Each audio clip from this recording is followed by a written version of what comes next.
کبھی کبھی فون کی گھنٹی صرف آواز نہیں بلاوا ہوتی ہے، ایسی کال جو صرف ایک بار آتی ہے اور پھر سب کچھ بدل جاتا ہے۔ ناظرین، ریڈ ان بلیک چینل میں آپ کو پھر سے خوش آمدید کہتے ہیں۔ یہ کہانی ہے فریحہ کی، کراچی کی ایک مصروف کال سینٹر میں کام کرنے والی، جو رات کی شفٹ میں اکثر اکیلی ہوتی تھی۔ شام 7 سے صبح 3 بجے تک فون کالز، کمپلینٹس، ریکارڈنگز، سب کچھ معمول کا حصہ تھا، لیکن اس رات کچھ الگ تھا۔ رات کے ٹھیک 2 بجے پر ایک کال آئی، نمبر نامعلوم۔ اس نے ہیڈ فون پہنا، کال ریسیو کی اور کہا، ہیلو، فریحہ بات کر رہی ہو؟ دوسری طرف مکمل خاموشی تھی، لیکن سانس لینے کی آواز آ رہی تھی، بالکل قریب سے، جیسے کوئی فون کے اندر ہی موجود ہو۔ فریحہ، نقلی آواز تھوڑی الجھی ہوئی، ہیلو، کون ہے؟ آپ کو کچھ کہنا ہے؟ تو پھر سے ایک عجیب سی آواز آئی، جیسے کوئی ٹوٹی ہوئی ریکارڈنگ ہو۔ فریحہ، تم نے وعدہ کیا تھا، تم نے کہا تھا تم واپس آؤ گی۔ فریحہ کا رنگ فقط ہو گیا اور آواز کسی جانی پہچانی جیسی تھی، مگر کہاں سنی تھی، کس کی تھی، یہ کوئی پتہ نہیں تھا۔ اچانک کمپیوٹر اسکرین خود بخود بند ہو گئی۔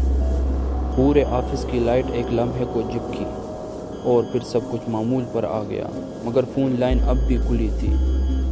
دوسری طرف سے پھر آواز آئی، میں نیچے ہوں فریحہ، تمہارے انتظار میں، مت بھولو وعدہ کیا تھا۔ فریحہ نے لائن کاٹ دی، لیکن دل ابھی بھی تیزی سے دھڑک رہا تھا۔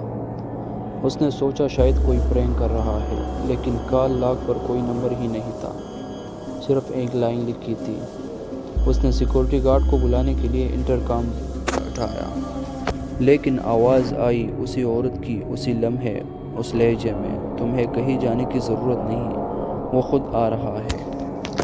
فریحہ نے خوفزدہ ہو کر مڑ کر دیکھا، دروازہ کھلا تھا، لیکن کوئی نظر نہیں آیا۔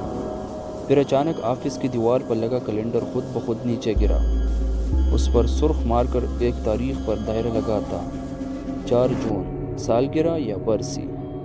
وہ چونکہ 4 جون یہی تاریخ تھی، مگر پھر اسے یاد آیا یہی دن تھا جب 5 سال پہلے اس کی بہن مریم ایک حادثے میں مر گئی تھی، اور اس رات آخری بار وہ فون پر بات کر رہی تھی، تم نے کہا تھا تم آؤ گی۔ اس رات کے بعد فریحہ کبھی گھر نہیں پہنچی۔ اس کی کرسی خالی، فون بند، سسٹم لاک آؤٹ، لیکن ہر سال 4 جون کو رات 2 بجے پر وہی فون بجتا ہے، اور جس نے بھی اٹھایا اسے بھی فریحہ کی آواز سنائی دیتی۔